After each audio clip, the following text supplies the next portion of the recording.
I'm Kristal Hart, and welcome to the Kristal Hart Show. We are in New York City, where Nate Diaz and Jorge Masvidal are here to announce their upcoming Grudge boxing match. It'll be 10 rounds, light heavyweight, and it'll take place at the Kia Forum in Los Angeles, California. And now, let's go to the press conference.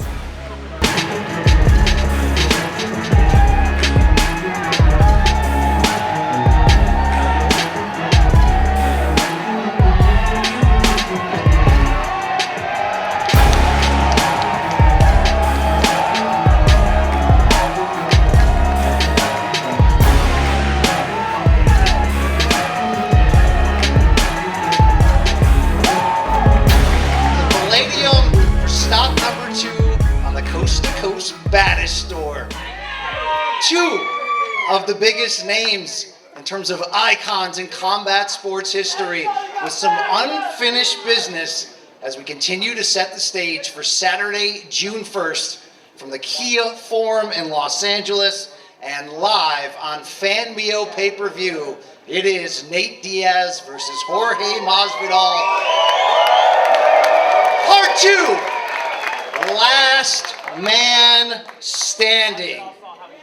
In a city so nice, we had to name it twice. How about a fight that was so good, but abruptly stopped the first time back in 2019? This time we're going to do it again in the boxing ring as they look to settle their rivalry in a 10-round light heavyweight pro bout. Woo! The pay-per-view can be purchased right now going to fanmio.com/PPV, and thousands have already joined the pre-sale list to be there for this highly anticipated showdown in person. You can sign up for the pre-sale right now at fanmio.com/fight. And finally, tickets will go on sale to the general public this Thursday, April 18th, 10 a.m. Pacific time through Ticketmaster. And I wanted to shout out the man responsible for putting this together, the CEO of FANMIO, Solomon Angle, as he's brought together two guys with more street cred than just about everybody in here combined, okay? Just about. I don't want to shout out anybody negatively out there, all right? But before we hear from these two main eventers, a couple fights have already been announced for this card. Going to be a 6-round lightweight bout matching Sean Garcia, the younger brother of 140-pound superstar Ryan Garcia, against Amado Vargas, the unbeaten son of former world champion Fernando Vargas. And the announced co-feature comes Saturday, June 1st. How about former UFC lightweight champion Anthony Showtime Pettis taking on the gentleman on my far right, representing the Diaz camp in Stockton, California, riding a 5-fight boxing win streak after a decorated MMA career, Chris Avila. Hey, Chris, wanted to ask you first, to be taking on an iconic name in Showtime Pettis, but your transition from MMA to boxing after your last MMA fight in 2021, 5 straight victories. What does this fight mean to your boxing career here, June 1st against Anthony Pettis? It means a lot. I'm just building my resume right now, and I'm ready to represent my team and represent my city and do what I got to do and get my hand raised. Chris, speaking of that team, when you're representing the Nick Diaz Army, there's a reputation, there's a swagger that you've acquired here. What is it like sparring, putting in the work next to an icon like Nate Diaz? It's cool, you know. We're from the same city, Stockton. It's cool. Thank you, Chris Avila. We certainly want to recognize the trainers and team members who will be here with both fighters as we get closer to this fight. From Team Masvidal, a veteran Las Vegas boxing trainer who has worked with the likes of Tyson Fury and so much more, Jorge Capetillo. And next to him, the striking coach at the world-famous ATT MMA gym in South Florida, He's been representing Jorge Masvidal for a very long time, Paulino Hernandez. Gentlemen, I want to start with you, Jorge Capetillo. Jorge Masvidal comes calling, looking to make this transition to boxing. So far, what have you liked about working with him that lets you know he can make this transition to go 10 rounds come June 1st? Well, first and foremost, I want to thank God to give us the opportunity to be in this position. Amen. And Don't be rude when older men are talking to them, lady. Show And, some respect to your elders. it's great to have a BMF champion, a UFC champion, a warrior like Jorge Masvidal, you know, to have him in the gym with his work ethic, with his discipline, and his passion of boxing, man. That's one of the things that they give me the push to work with him, you know what I'm saying? And we all know what this man is capable to do in the octagon, and now it's going to be time to see this man what he's going to be capable to do in perform in June 1st in boxing. Thank you, Jorge. And Paulino, I see that BMF strap around your shoulder that Jorge Masvidal captured back in 2019 in the first fight. How about this transition? It's not overnight for every mixed martial artist to transition to boxing with the footwork, with the striking and everything else. How quickly has Jorge been able to jump into this? Bueno, primeramente muchas gracias por la oportunidad. Creo que En español. Jorge Masvidal no es primera vez que hace una pelea de boxeo, creo que ya tiene una pelea de boxeo y ya la ganó. Se tiene la experiencia que ya pasó con pelear en boxeo. Amen. Let Capetillo give the translation, man. People are bored of hearing me talk already.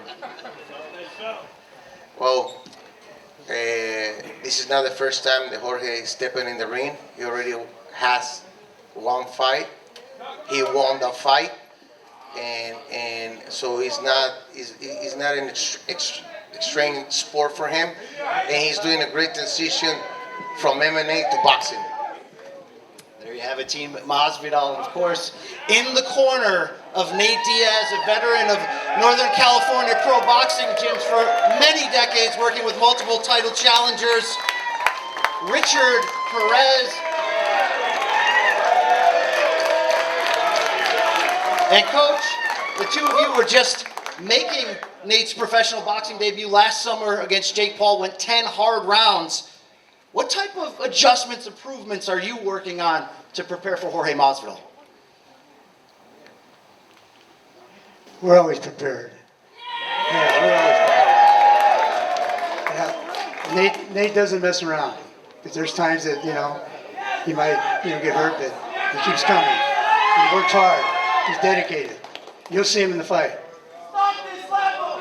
Thank you, Coach Perez. Now to start with the main eventers. Representing Miami. Started on YouTube in the backyards with the legend himself, Kimbo Slice. Went on to claim superstardom in 2019 by becoming the Consensus MMA Fighter of the Year, delivering the quickest knockout in UFC history when he dang near beheaded Ben Askren. And you want action? How about a 3-time UFC Fight of the Night honoree, a 4-time Performance of the Night winner? How you doing last night? Represent! Better than your bitch ass, dude. Hey, where's that fool at? Bring that fool over here. He's been popping off like that. Where your bitch ass at, man? Scared ass motherfucker. Shut your ass up already, man. Stop cutting off this guy while he's talking, man. I'm gonna have somebody go slap your ass, man. Let this man do his job. At least be funny if you're gonna heckle, man. And as referenced, of course, by his coaching staff, 1-0 as a pro boxer, dating back to 2005 when you made your pro debut, Jorge Masvidal. Jorge, last April, you walked away from MMA. You retired. Your promotion, Gamebred Promotions, Gamebred Bare Knuckle MMA has taken off. But the phone call did come in to get you out of the bullpen, to get back up in there and get back into the fight game. What is it about this rematch and this fighter across from you, Nate Diaz, that you said, yeah, I'll do that. I'm not done yet. The money had something to do with it, of course, but I thank God that I'm blessed. I don't have to continue to compete for the money. You know, when the opportunity got shown and I got some of the opponents on the list, I definitely got excited, man. It's more for legacy at this point than anything else, you know. Nate was one of the names on the list, and they said that they were pretty sure that they could make that fight happen. Obviously, the small speculation that the fight, you know, got stopped early. Whatever, let's fucking find out. You know what I'm saying? Nate's done a lot of cool shit in his career, and I feel that he's one of the better fighters that come through in the UFC. And he also has, well, that's your opinion. I got mine, right? Nah, never, motherfucker. Never, motherfucker. So I'm just gonna get in there and do my job, man, and fucking get my hand raised and take his ass out, you know? He knows that. There's nothing personal on this side, but I signed up to fight, man. I didn't sign up to high five with nobody, take pictures of other motherfuckers in this game. I've only signed up for one thing, to be as brutal as I can, to set myself apart from the next man, and bring a fat-ass paycheck to my home and my family, so fuck everybody in this bitch. Of course, across from Jorge Masvidal, come Saturday, June 1st. You just have to say it, right? The 209, Stockton, California. A man who was not motherfucking surprised at all when he stopped Conor McGregor in the first of two pay-per-view blockbusters in 2016 that made him a household name in combat sports circles and beyond. As we mentioned, made his first pro boxing debut, went 10 hard rounds with Jake Paul last summer, and has never been a stranger to the sweet science, having trained with so many world champions and sparring, the likes of Andre Ward and many more. Nate Diaz. Nate, it's a simple question. You two fought 5 years ago in MMA. This rematch, though, in boxing. Why boxing and not MMA to do it for chapter 2 of this rivalry?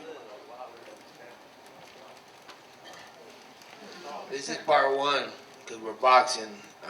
When we fight MMA, it'll be part 2, so that's what we're working on right now, coming out here to whoop that ass in the boxing. We know the history between you. UFC 244, 2019, I don't know, 10 blocks away down the road at the world's most famous arena, Madison Square Garden. The inaugural BMF title on the line.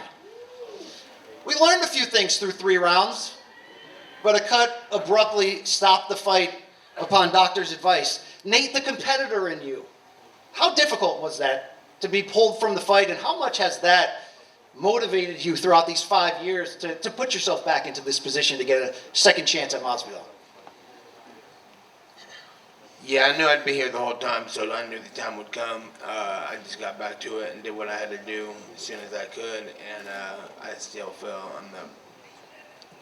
I'm the fucking BMF in this whole bitch, the whole fight. I'm gonna continue on until the end of time. That's my plan. Jorge, back to you 5 years ago on that November night. Dwayne "The Rock" Johnson putting the title around your waist. When you look back on that fight, what went down? What are your memories?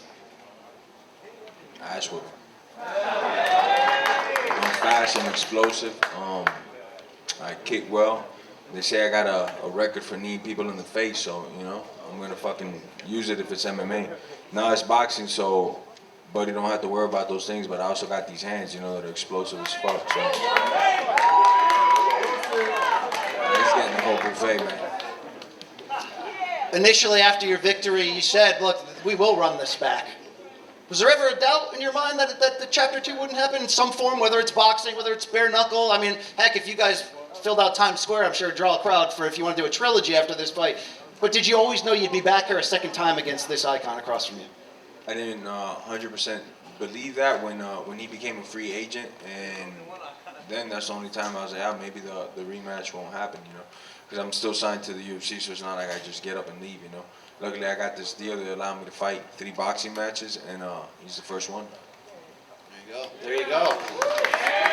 If I'm being honest here, Jorge, there was a lot of respect between you the first time around. Something has changed. What specifically has changed? You know, I still respect him as a human being, as a person. I don't know what his training regimen is like, but I know how he's made his money in the sport, much like how I've made my money, getting up early, working out, and we come from similar backgrounds. So I definitely got respect for him as a human being, as a competitor.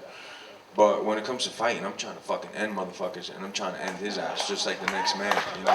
So there's no bad blood in my side. I know he wasn't happy with the results, and he said some things that didn't sit well with me, like calling me a coward and a quitter, which I've never quit in a fucking fight. Tell me the one time I've quit, cocksucker over there. Get the fuck out of here, funny guy. The fuck out of here, bro. I ain't never in my life quit. I ain't never in my life tapped. Ask other motherfuckers that got 50 fights if they tap. Never tapped in my life. Alright, yeah, I've gone to sleep, but because I didn't choose to tap, cocksucker. Motherfuckers, man. These motherfuckers be getting slick out here, man. You catch me outside, man. Big fucking mouths, man. Pussy ass motherfuckers, man. Dade County, Miami. Nate, on the flip side, does it matter to you? Do you respect him as a man, as a fighter, after sharing 3 rounds of action with him in the UFC cage? Yeah, I respect everybody who fights in the cage or at all, and that ain't got nothing to do with it. We got a fight to do, and we got to figure this all out. Figure it out, we will. Thank you, brother. If there's a fight before the fight, sometimes it can happen at the negotiation table when the details get worked out. When we figure out who's the A side and the B side. Nate, was this an easy negotiation to get to this point? To get this fight on paper ahead of June 1st? Easy how, like. Did you get what you asked for? Yeah, I didn't ask for anything. Jorge says he didn't ask for anything, but if I've been following your interviews in recent days closely, you seem to have a different tune, calling Nate a diva in the build-up to this fight. Well, if it wasn't him, it was his manager, because, you know, we were talking to his manager, and they're like, well, if it ain't like this, he's not fighting. So I don't get it. If it's negotiation tactics, or it's like you don't want to scrap over a fucking whose name goes on top, when usually the winner gets to decide a lot of these things. You know, the guy that won the last fight gets to decide if they're walking out first or last, you know. So, shit, I mean, it's there on paper, you know. There's a reason why it's written out the way it is. I won the last fight. Why wouldn't my name be first, you know? But I don't really give a fuck, because at the end of the day, all I want to do is fight, and motherfuckers will be able to tell that. I'm just a fighter. I'm just a dog, man. I just want to fight. This is how I make my money, you know? I know what you do, man. Nate, it is a curious question. He technically was the victor the first time around, but your name's on the A side of this promotion. Are you the bigger star? I didn't ask for anything. It's just happening. So, who's the A side?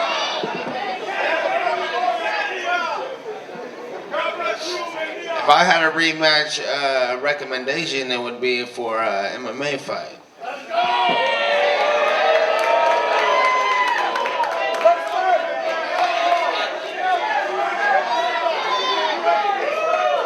100% in. The trilogy could be an MMA any day, you know?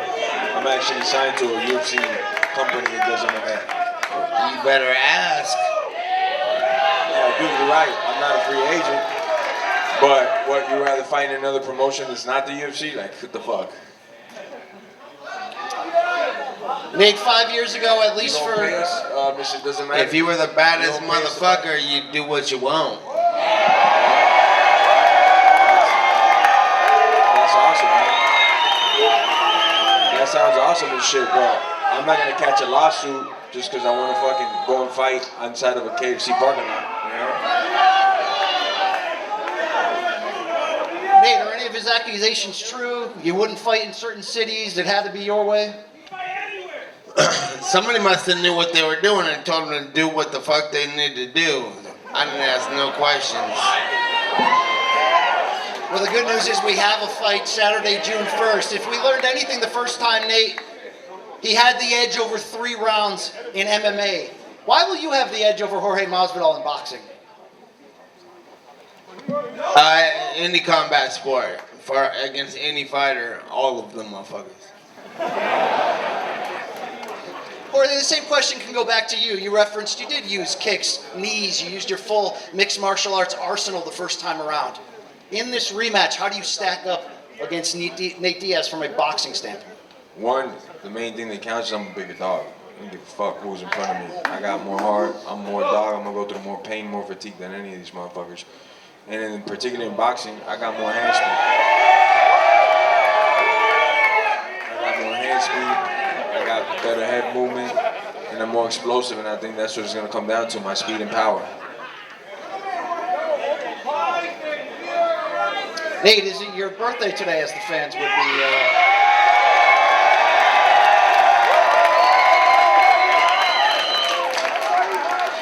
Happy birthday to you, Nate. Thanks for the love. Thank you.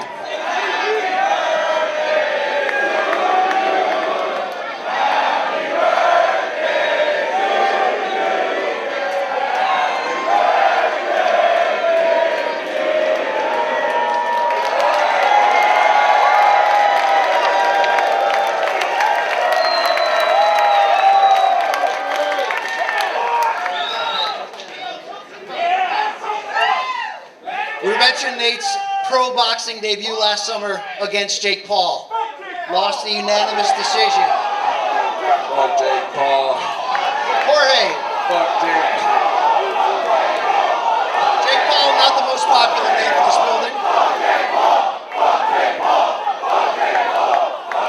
Wait, Hey, one more hey, request. be Can I get a nice. fuck Be Joe nice Biden? to Jake Paul. Fuck Joe Biden.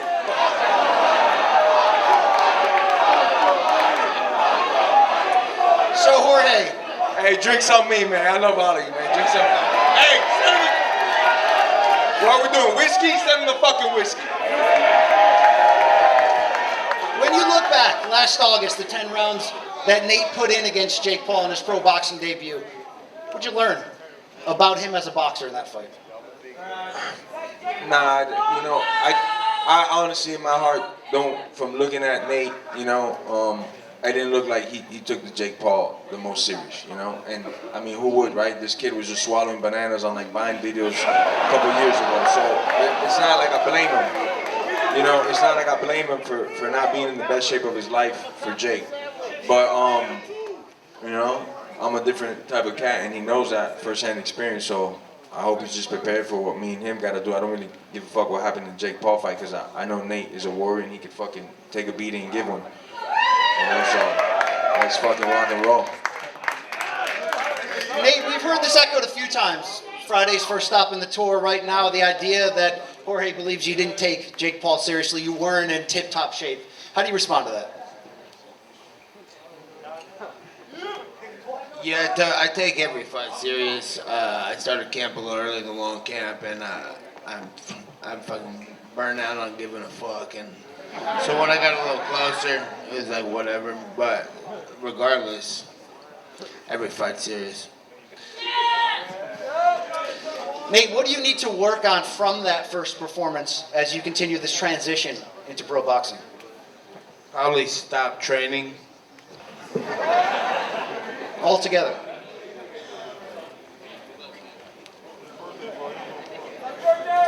Coach Perez, slide that question back over to you. Put in 10 hard rounds.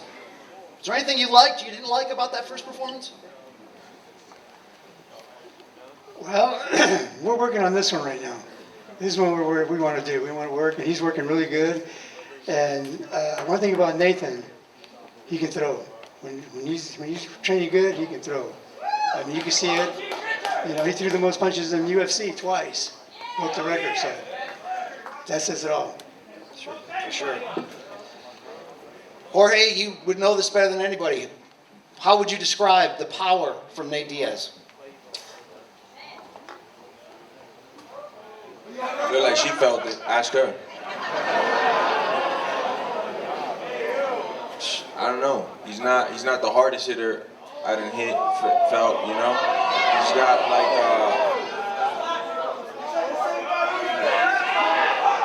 you know, like I said, he's not the hardest hitter I done faced, you know?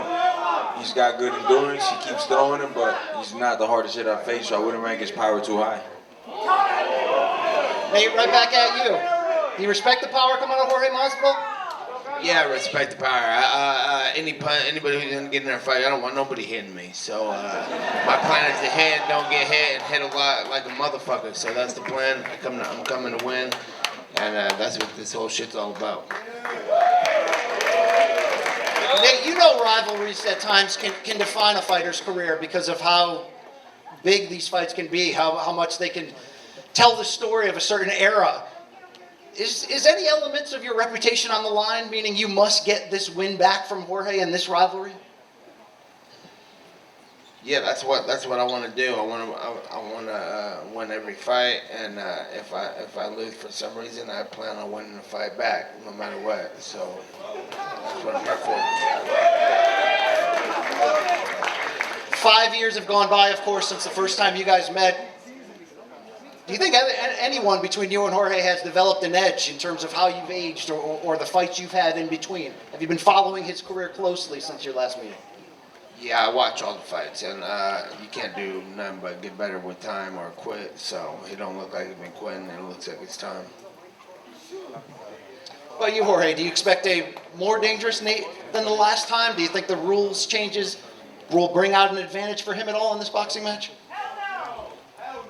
Not like an advantage, but I've always felt he had some of the better hands in the UFC. Now we're boxing, so I definitely feel that that'll play in him. I feel he's not a good kicker at all, giving him or taking him. So that was definitely an advantage that I had in the UFC, but now it's boxing. I still feel I got the better hands though, so let's go.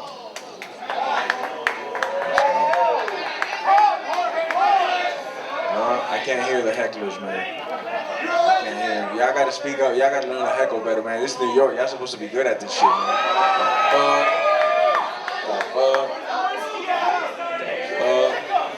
can't hear you, broke motherfuckers. Jorge, a little bit of a Nate crowd here in New York City. I love it, man. I like the hostile crowds. I'm hoping LA is rowdy because I like the hostile crowds, man. I've always gone to hostile places and done my thing. My home has always been on the road. I've only fought Miami once or twice, so I really give a fuck if the crowd is with me or not because I know God's with me, so I give a fuck. Yes, man. You feel me? That's why I ain't got no fear for no man because God be with me. And God, yeah, in your book, cocksucker. We're going to take some questions from the media in attendance tonight. If you can identify yourself. Radio Rahim from Seconds Out.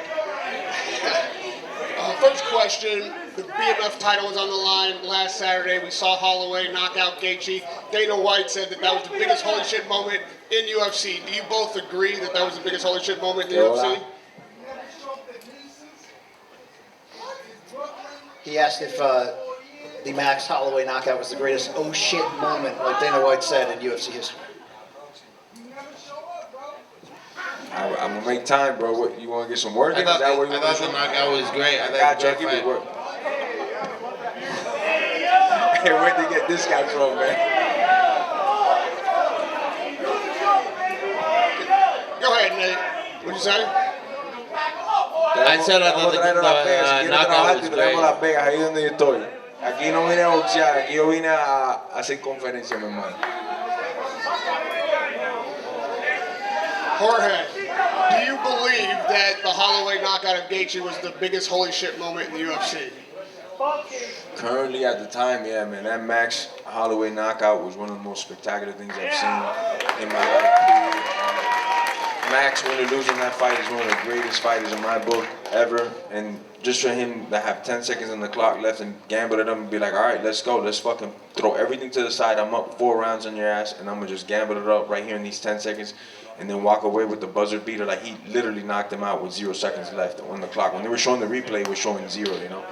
So I love it, man. That's what fighting is. That's what fighting for the BMF belt is. I love it, man. Great fucking fight. One of the greatest moments. And I was there live for it, and it shocked my soul, man. It was a fucking great moment to be a part of.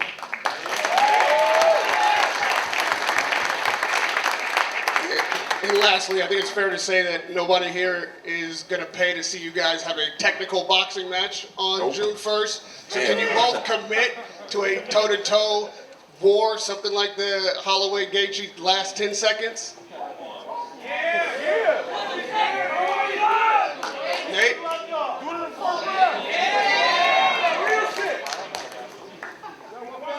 We got a thumbs up from Nate. Jorge, what's your response? Shit, my track record proves my response. I fucking throw down every time I walk in there. I don't know no jiu-jitsu for a reason or no wrestling, you know. I'm here to fucking fight, man, every time. So imagine I just got boxing gloves on. I don't got to worry about nobody taking me down, going for fucking submissions, having to pop back up. All I got to do is fucking throw these hands.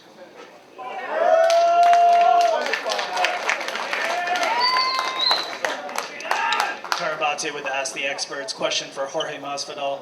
Jorge, we know your last fight in UFC was about a year ago. You stepped away. You now said that you're going to fight 3 times in boxing, and you may even go back to the UFC. So I'm just wondering if that time away was maybe a blessing in disguise for you to re-energize and come back strong in your career. That was hilarious, bro. Everybody please laugh for this loser, bro. Yo, get this guy a drink, man, from me. Well, nah, that's not for me, brother. My hands is too fucked up, but I could whoop your ass bare enough if you want.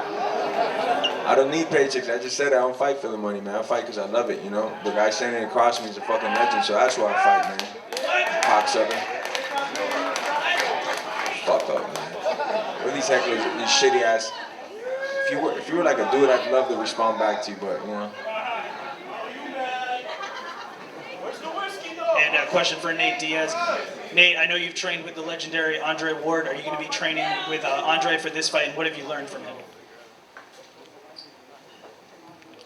Yeah, I learned a lot from him just from being around and seeing things, how he does and how he's been doing things over the years. But I probably won't train with him. I think he's retired. He's doing some other things right now. But I'll probably tap in with him if I can. Thank you. Jose Young's MMA fighting. First question for Jorge Masvidal. Ever since your Darren Till fight, you know, you've come out red hot and you have these electric, especially the Ben Askren, you finished him early. Those are 5-round fights. Those are 5-minute round fights. This is a 3-minute round fight. So that's just a sprint. So does these 3 minutes kind of, you know, give you the advantage in the boxing ring? I mean, yes. I mean, no, you know, because it's 10 of them, 12 of them, so you do go a little bit longer than the MMA. So at the end of the day, it gets chopped up into more amount, but you do get bigger breaks, you know. I've always felt that I got speed and power over a lot of guys. It doesn't matter if there's breaks or not. I'm still going to have that speed and power. So fucking, whether it be boxing or MMA, I don't give a fuck. Question for Nate Diaz. Especially near the end of your...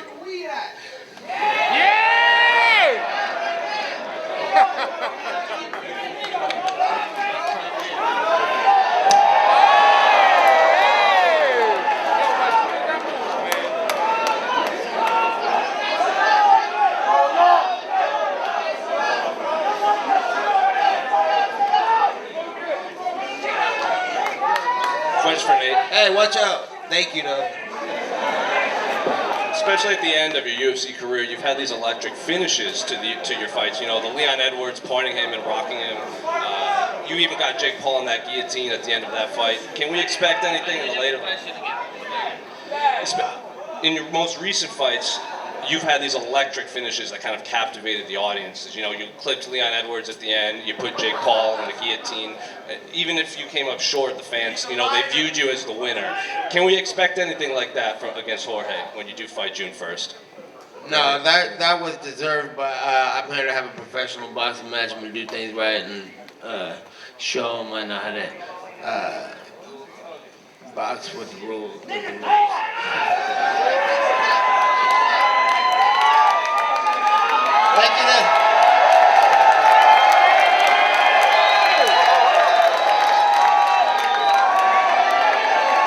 Saturday, June 1st, can't come fast enough.